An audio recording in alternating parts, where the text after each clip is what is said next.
So I read the story this week of an interaction between two great preachers that maybe you all have heard of. Those two preachers were D.L. Moody, Dwight L. Moody, and Charles Spurgeon. D.L. Moody was a well-known evangelist from Chicago in the mid to late 1800s. He was revolutionizing the church here in America. Great preacher, evangelist, traveling all over the country, all over the world, really.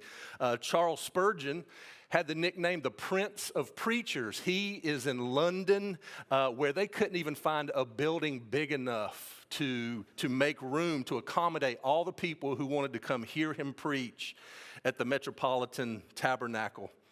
So during one of his visits to Great Britain, Dwight L. Moody said, before I go, I have to meet Mr. Spurgeon. I have to meet this Prince of Preachers. Where does he live? And so he was told where Spurgeon lived in London, and he approached the door and he knocked on the door, and Spurgeon opens it, and D.L. Moody could not believe his eyes. Standing there in front of him was Charles Spurgeon with the biggest, fattest cigar in his mouth that he had ever seen, just puffing away. Aghast, Moody said, "Oh, my Lord, the great Charles Spurgeon is given to the use of tobacco." To which Spurgeon took his cigar out of his mouth and turned it around and put the butt end of that cigar into D.L. Moody's belly and said, "The great D.L. Moody is given to the sin of gluttony." Ouch, ouch. Yeah, that's quite the interaction between these two great preachers, right? We're quick to point out when others sin, aren't we? Isn't it real easy? Well, I hope so-and-so's here to hear the sermon for today, or I hope they're listening while Don's up there talking. I think we also have a way of emphasizing some sins more than others. We just do. We have our pet list of sins oftentimes. Growing up in the Baptist church, I heard lots of instructions on the dangers of smoking and drinking and sex and rock and roll music, but I never once heard a sermon on the topic that we're going to talk about today, and that's gluttony. Never one time growing up. You may have heard the story about the school teacher who invited her students to bring some items that were representative of their faith traditions. And so the next day, there was a Jewish boy, and he came up before the class, and he said, me and my family, we're Jewish. This is my yarmulke, and the men and boys wear this when we go into the synagogue. And then a little girl came up next, and she said, I'm a Catholic. These are actually the rosary beads that my grandmother gave to me. It's part of our faith tradition. Then the next girl stood up, and she said, my family is Baptist, and this is a casserole dish. I mean, that's our representation, right? We like to eat. As Baptists, we love to eat, especially here in the South. That said, gluttony is probably a topic we'd rather not talk about. I didn't want to preach on this today. I was trying to get ready to preach on this one today. Right? I mean, that's why I wore a black shirt today, because black is slimming, all right? I don't want you to take out your cigar and put it in my belly up here, all right? The DL Malpass is given to the sin of gluttony. But here's the thing. The truth is, gluttony is actually the American way. If we're really kind of honest, it's the American way. And even in the church. I mean, this is the Bible Belt, right? And sometimes it's a pretty big belt. We got to loosen that belt. This is the Bible Belt. We're from the South. We're supposed to eat every opportunity that we get, right? I mean, that's what life is about. Fried chicken and biscuits and sweet tea. And here in the promised land of Texas, we got to throw in barbecue and Tex-Mex, right? It's just, we got to have it. I saw a funny video of a pastor that just kind of put it out there plainly, talking about gluttony to us in the church. He said, don't talk about people that are fornicating when you have 5 pieces of cake at one time. Both of y'all are sinning, he said. Don't blame the devil. It was Haagen-Dazs ice cream at 4 in the morning. I saw that on social media not too long ago, and I said, man, I gotta remember that one. That was great. In America, though, we live in the land of excessive indulgence, don't we? Listen, excessive overindulgence, big gulps and supersizing and all you can eat buffets. When portions at our restaurants aren't big enough for three people, don't you feel kind of cheated? I mean, we actually had this conversation. We were at a chicken place the other day, and they brought out our food, and the chicken on there is normally just hanging off this sandwich, and it was normal size. And we were sitting there. This is a ripoff. What are they thinking? Right? I mean, this can't serve three people. We feel cheated. We feel cheated. We've even turned eating into a competitive sport. We just can't get enough of anything. How many of y'all have ever heard of or maybe even been to the Bacchanal Buffet at Caesar's Palace in Las Vegas? Anybody? Anybody ever been to that one? Okay, nobody's ever been there. I read about it this week. It's one of the largest all-you-can-eat buffets in the entire world, all right? This massive 25,000 square feet. And I kind of like, help me wrap my brain around 25,000 square feet. That is 10 average size single family homes, all right, the size of 10 homes or one Walmart supercenter, this buffet. 25,000 square feet, 600 seat buffet boasts 10 kitchens, 9 chef-attended stations, and offers over 250 menu items. Some of y'all are like, man, let's go there for lunch today after the service. One of the signs at the buffet says, you never have to leave. Man, you mean I can sit here and just eat and eat and eat all day long? What an amazing place. When asked, why would Caesar's Palace need such an expansive and extravagant dining experience, the food and wine manager there put it this way: we live in a world where, and a time when, people want what they want, when they want it, how they want it, and at their disposal on demand. We are here to serve those desires and send them home satisfied. Isn't that what Vegas is about, right? Sin City. That's really what Vegas is. They understand our need to be filled, to be overindulged. Bring your desires, bring your lust, bring your greed, bring your gluttony, and hey, we'll fill them. We'll fill those desires. We will satisfy you in all ways, shapes, and forms. But let's be honest, those sins aren't just found in Vegas, are they? They're everywhere. They're everywhere. Gluttony is a part, again, of our culture. We live in a country where we're encouraged to never stop consuming, be it food or really anything else. See, we're going to talk more than about food today. It's just overconsumption of anything and everything in our culture. One writer said, gluttony is America's most tolerated sin. There's no such thing as enough. To show moderation or some self-control is actually an affront to our senses, right? This is the American way. This is how we live in America. Eat, drink, and be merry, for tomorrow we may die. Now, just a word as we start, because I want to set some hearts and minds at ease today. If you're thinking, oh man, this is one of those sermons that's going to shame me because I'm overweight, that is not where we're going this morning. It's not where we're going this morning. In fact, it would be wrong and overly simplistic to say if somebody's overweight that they're a glutton. All right, there's so many other factors involved. My aim is not to shame anybody here today, myself included, okay? And here's the thing, shame, that's actually from Satan. Shame never helped anyone anyway. Also, we don't need to feel guilty about any pleasure we might take in eating. Don't hear me say today that food is evil. We should never take pleasure in eating good food. Listen to what James 1:17 says. Every good and perfect gift is from above. Food is actually a gift from God, and it's good, and it's supposed to be enjoyed.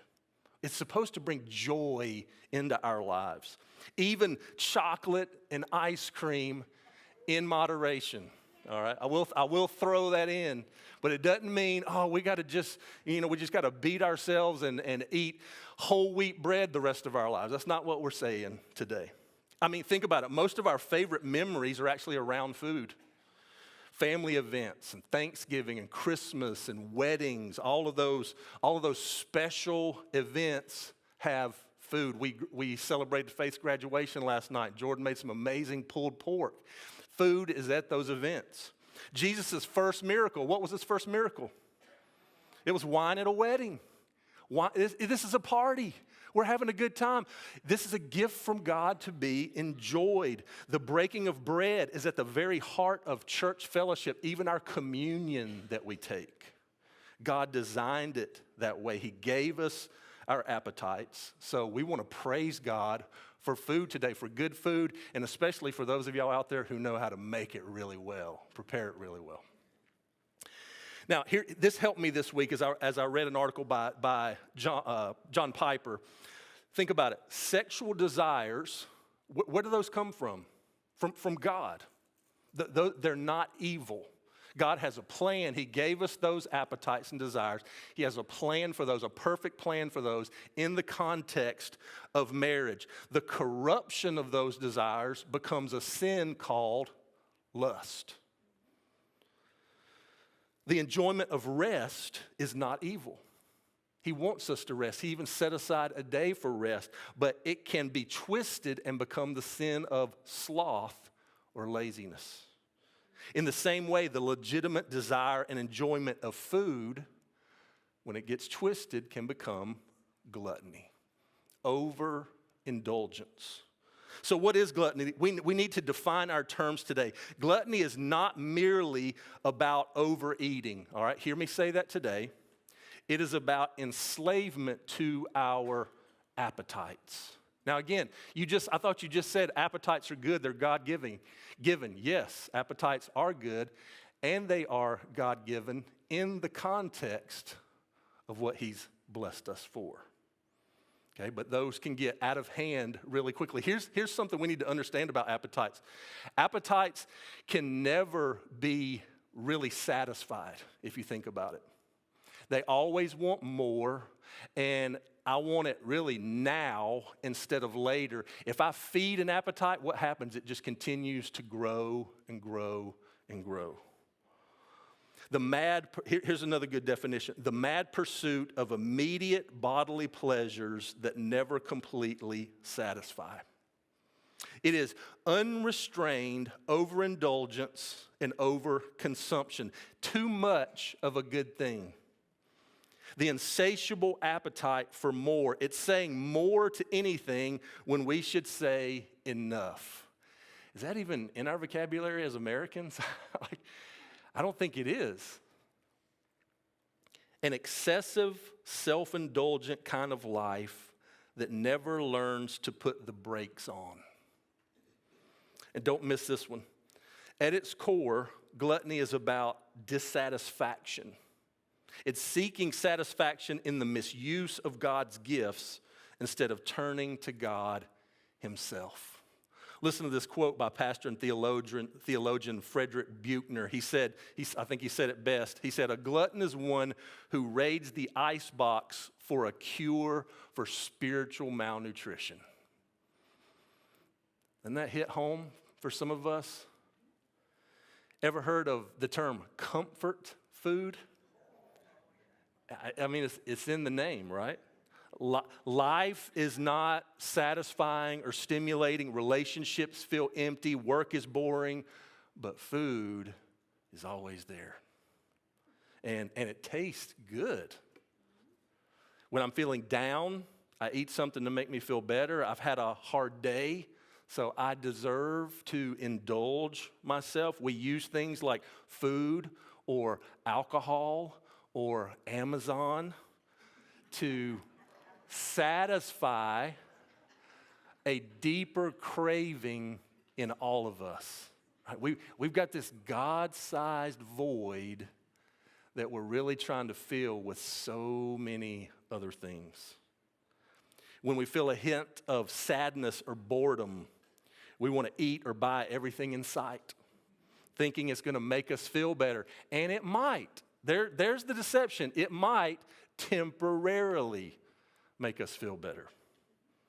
But then come the consequences, right? And we know the consequences. I know the consequences. The comfort flees, but the calories remain. They stay. There is irreversible damage to our bodies and to our bank accounts. You know what overconsumption looks like in America? The average American family is $20,000 in debt. We can't put the brakes on, right? It's just whatever, whenever, however, overindulgence. I know I don't have the money, but hey, I'm seeking happiness, pleasure at all cost, and it adds up. It adds up. It takes its toll. Every year, heart disease is the leading cause of death in the U.S. It's projected in 2025, over 600,000 people are going to die from heart disease. Of those that pass this year, 47% will have high blood pressure. 57% will have type 2 diabetes or pre-diabetes. 72% have an unhealthy weight, and 42% have obesity. How did we get there? Overindulgence, overconsumption, it's the American way. In reality, listen to this. In reality, like all sin, you know where gluttony starts? Not in the stomach. It actually starts in our hearts. This quote, I love this quote. It says, "Gluttony certainly involves the body, but it's not limited to the body and cannot be reduced to bodily appetites and cravings. At the root of gluttony is what you are asking of what you are eating." Let's just slow down and kind of let that hit. What are you asking of what you're eating? What are you expecting of what you're taking in? In how you view and value what's on the table in front of you. Is your belly your God, as Philippians 3:19 says? In other words, are your taste buds and the hankering of your stomach what you are seeking to satisfy at all costs?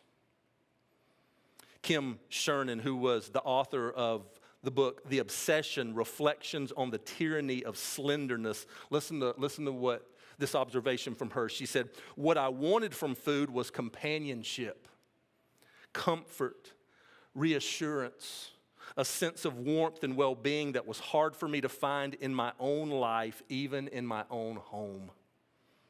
She confessed her own disappointment in discovering that in the end, no cuisine translated into soul food. See what's happening? We're trying to feed a craving in our souls that can only come from seeking God. That's the deception. That's the deception for us today. Gluttony is a false pathway to comfort. It's a temporary pleasure fix. And actually, we can become just pleasure seekers. That can become the focus of our lives instead of seeking God. Ask yourself this today. Are you eating for food, or are you eating to fill your soul? Are you drinking for enjoyment, or are you trying to drink away your problems? Can you see the difference there? How often when we eat are we trying to escape? Are we trying to comfort ourselves? Are we hoping to feel better or find happiness? Are we using food or alcohol to get our minds through another day? Just help me get through another day. If that's the case, what have we made food or drink into? Our escape? Our hope, our idol, our little g God. See, this topic might seem harmless, but no idol in our lives is harmless. We end up serving our hungers, our appetites, instead of God. That's a real danger for us.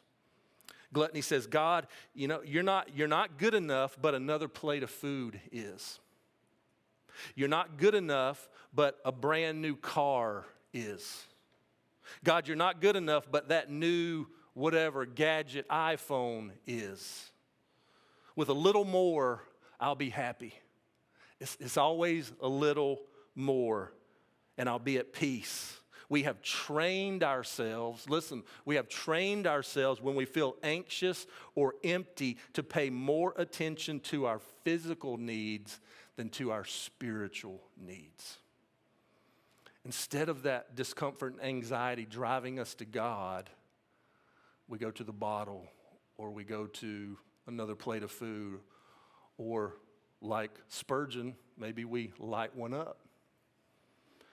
To that quick fix as the cure for hurt feelings or a bad day instead of God. Y'all remember what the very first sin in the Bible was? Yeah, it was eating. It was eating. God said, you have everything you need, anything you could ever want, but Adam and Eve said, we want the one thing that we can't have. The one thing. We don't think you've given us enough to enjoy. You're holding out on us, God. We want the one thing that we can't have. Adam and Eve traded God's best, their future, for a taste of that forbidden fruit. How about Esau? Y'all remember his story? He traded away his birthright. His birthright, his inheritance, God's blessing and provision. He traded it all away because he was hungry one day. He came home hungry. He's starving. Oh, I'm going to die if I don't get something to eat. His brother is cooking lentils. That doesn't sound good to me, all right? I've had lentils. They're not that great. He trades his birthright for a bowl of stew. He said, what good is this birthright to me right now? That's all he's thinking about is right now, satisfying an appetite right now. It's not that big a deal, but it's going to catch up to us. Hebrews 12:16-17 warns us in the message, watch out for the Esau syndrome. I love the way that they paraphrase that. Trading away God's lifelong gift in order to satisfy a short-term appetite. You well know how Esau later regretted that impulsive act and wanted God's blessing, but by then it was too late, tears or no tears. Unchecked appetites, I think we all know, are dangerous. They're dangerous. They can rule us. If we don't learn to rule them, they can rule us, and really they can take us down. They can ruin us. Here's really another danger of gluttony. We become selfish and neglect others. I don't think we think about this one very much. Gluttony says to others, instead of helping you, I'm just going to help myself. Instead of giving to you, I'm going to keep it for myself because I need more. I'm chasing happiness and pleasure and whatever it is. We consume and consume while people in other parts of the world lack even basic necessities. Clean water and food, and here we are at the Bacchanal buffet just killing it, right? We don't even have to leave that place. We begin to be what Paul described to the Philippians when he wrote, they are headed for destruction. Their God is their appetite, their belly. They brag about shameful things, and they think only about this life here on earth. That's the key phrase there. We're thinking about just the here and now and this life here on earth, indulging ourselves, a focus on ourselves. One writer said, gluttony is the great opponent of the great commandment, which is to love God and love others, and the great commission to make disciples, because it's all about us and not about others. Isn't that what we're discovering really though with all these deadly sins? That's really at the root of all of these sins. We're focusing on ourselves and not on God and not on others. And that's the purpose of our lives. So if gluttony really is a deadly sin, how do we overcome it? You may be sitting there, I don't want to be ruled by my appetites. Here's the reality. Gluttony is a habit, okay? It's become a pattern in our lives that gets worn into our character. So if we're going to get rid of this habit over here, guess what we need? Another habit over here, a better habit over here. We need a new habit that will help us train ourselves to pay more attention to our spiritual needs than our physical desires. And y'all don't want to hear me say what this habit is today, because I think most of y'all already know what's coming. That new habit is called fasting. Fasting. To help us train ourselves to pay more attention to our spiritual needs than our physical desires. See, this has been going on for centuries. Christians have used fasting to fight against gluttony and practice this spiritual discipline. It may be new for a lot of us here today. You might be that fasting. I mean, I've heard that. People talk about it on TV, intermittent fast. That's not what I'm talking about. Biblical fasting is different. In the Bible, that word for fasting or fast is used 75 times. Here's the definition for us. Biblical fasting is abstaining from food. It's giving up food for a period of time and for a spiritual purpose. There's the key phrase there. We're giving up food for however long, a designated period of time for a spiritual purpose. Don't miss the importance of that phrase. It's not merely an act of self-deprivation, but a discipline for seeking more of God in our lives. I think maybe the best argument for practicing fasting is Jesus. He's our Savior. He's our model as disciples, as followers of Jesus. He has shown us what this life looks like. Follow my example. What do we see Jesus doing right before he begins his public ministry? For 40 days and 40 nights, he is praying and fasting in the wilderness. Now, his own words reveal what the purpose of his fasting was. It was to draw near to God for help. Listen, in Matthew 4:4, Satan comes to tempt him. 40 days have passed. Jesus is starving, and Satan comes to him with the first temptation. He says, Jesus, look at those stones right there. If you're the Son of God, you could turn those into bread right now. Now, what do his earthly appetites have to be screaming? Do it. Yeah, this is a temptation. He's hungry. Turn those stones into bread. He hasn't eaten for 40 days. But what does Jesus do? He quotes Deuteronomy 8:3, and he says, man shall not live by bread alone, but by every word that proceeds from the mouth of God. See, Satan, you don't know this, but I've got spiritual food, and I've been feasting on that for the last 40 days. You don't know anything about that. And even though my flesh is screaming, God the Father has been nourishing my soul for the last 40 days. Man doesn't live by bread alone, but by every word that comes from the mouth of God. See, by fasting, by giving up food, Jesus demonstrated his faith in the fact that true nourishment comes from God. He acknowledged God. He's the source of my strength. I'm going to rely on him, and he's setting an example for us to follow. Remember what Jesus told his disciples in John chapter 4, verse 32. He's there with the woman at the well. His disciples had gone off to find some food. They come back. They're like, what in the world is Jesus doing talking to this woman for one? And he's got to be hungry. We hadn't eaten anything all day. And so he comes back. They come back with food. Listen to what Jesus says to his disciples in John 4:32. I have food to eat that you know nothing about. While y'all are off getting food, guess what? I'm communing with the Father. I'm loving God, and guess what I'm doing? I'm loving this woman at the well.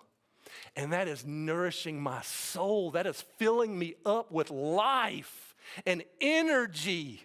So much more than those cheeseburgers you guys picked up. I'm full of life right now. I'm full of the Father. I have food that you don't know about. Listen what he says in verse 34. My food, said Jesus, is to do the will of him who sent me and to finish his work. That's what strengthens me. That's what sustains me. Jesus is showing us this over and over in his ministry.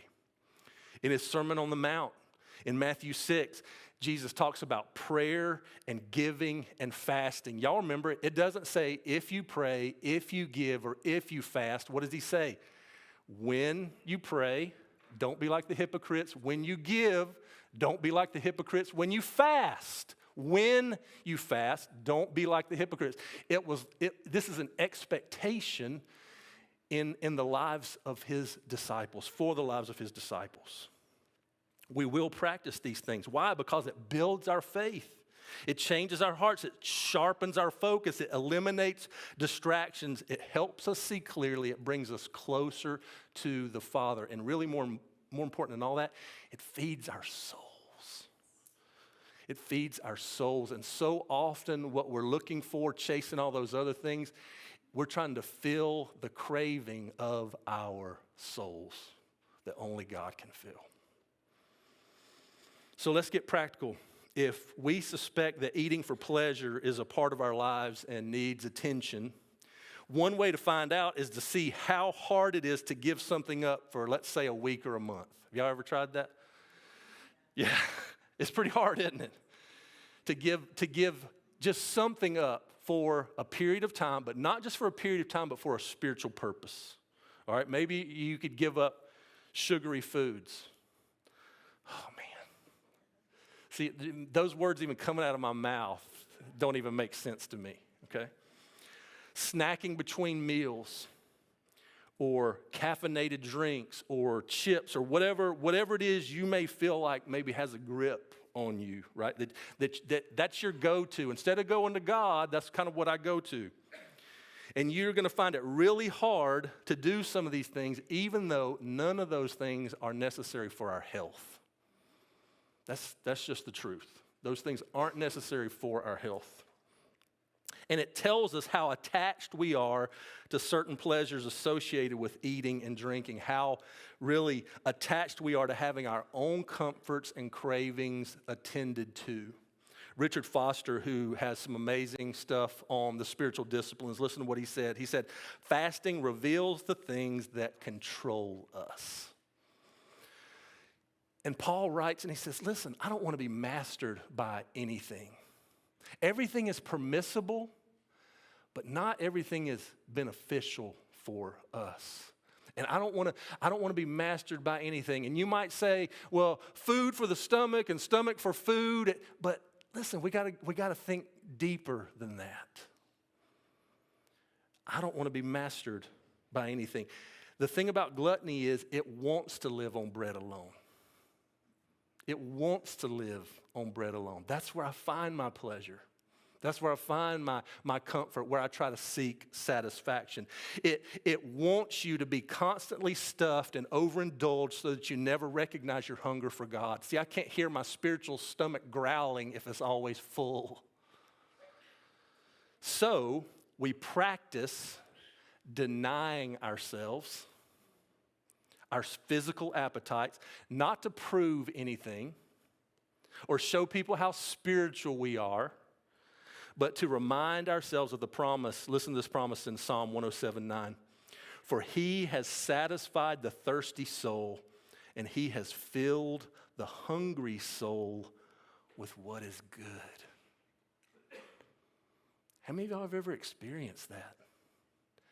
Really, even what Jesus shared with his disciples, man, I don't even care about eating because the Father I've just been doing what he's created me to do, and I've been feasting on his word and in his presence and walking in the Spirit, and I have life and I have joy and I have peace. That's what's filling me up.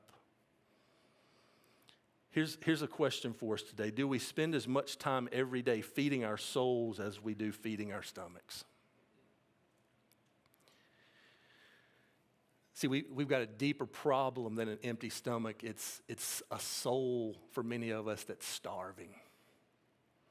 And just getting food in your belly won't fix that.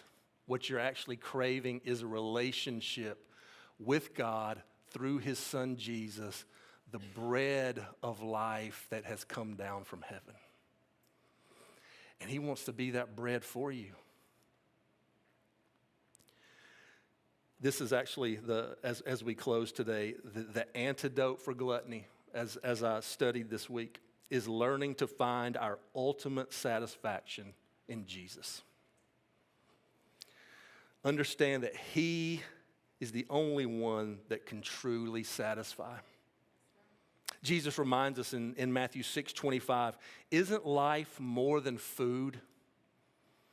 I mean, the Greeks, they chase after all those things, clothes and food and money and status and power. Isn't life more than all those things that we're chasing after? We must be driven by something greater than our bodily appetites. Then he tells us just a few verses later, where does our focus need to be? In Matthew 6:33, he says, don't, life is so much more than that. Seek first God's kingdom and what he wants. I'm going to give you all those things to enjoy. Don't make that your focus. I'm going to bless you, and I'm going to give you those things to enjoy, but seek me first, my kingdom, my purposes for your life, and you're going to find nourishment for your souls. You need more than food. Food can't fill you. Drinking can't fill you. Only Jesus and his purpose for your life can do that. Do y'all remember what happened after Jesus fed the 5,000? The next day, all those people came back to him again. Why do you think they came back? More free food. More, do it again. Do it again. Man, yesterday, that was an all-you-can-eat buffet. Do it again. And here's what Jesus told him in John 6:27. Do not work for food that spoils, but for food that endures to eternal life, which the Son of Man will give you. What was Jesus talking about? Verse 35. I am the bread of life. I'm the bread. I'm giving you relationship with me. It's the only way you're going to be satisfied. Whoever comes to me will never go hungry, and whoever believes in me will never be thirsty. He says, I came to fill your souls, not just your stomachs. Don't miss the real food. Stop trying to fill the God-sized void in your hearts with everything else. Whatever that is, whatever it is we're chasing, whatever pleasure it is that we're chasing. If you're hungry, come to the bread of life. If you're thirsty, come and drink the living water. Jesus is promising to these people, whatever you drink here on earth, you're always going to have to do it again. Whatever you eat, you're going to have to do it again. And Jesus says, I came to fill you, feed your soul, focus on your inner person. He says in Matthew 5:6, blessed are those who hunger and thirst for righteousness, for more of God. Why are they blessed? For they will be filled. Will be filled. In Isaiah 55, God says, come and eat, come and drink, pursue me, take in all you can. In verse 2, it says, why spend your money on something that is not real food? Why work for something that doesn't really satisfy you? Listen closely to me and you will eat what is good. Your soul will enjoy the rich food that satisfies. Psalm 34:8, the psalmist reminds us, taste and see that the Lord is good. Here's really an amazing truth for us today. If you were hungry for something better from God, you could have it. When we're hungry for more, it says, hey, if we're hungering after righteousness, we will be filled. If you want it, you can have a closer walk with God. If you want it, you can have a better marriage. If you want it, you can do God's will. You can grow spiritually. You can become a man of God or a woman of God. You can change deeply ingrained habits. You can change destructive patterns of behavior. I just have to change my diet, what I'm consuming every day, what I'm feeding on. I start feeding on what God wants, my relationship with Him. Walking in step with His Spirit, depending on Him, surrendered to Him, empowered by him. Galatians 5:16 says, walk by the Spirit and you will not gratify the desires of the flesh. That's what we need today, more of God. Would you come to the bread of life today? Let me pray for you.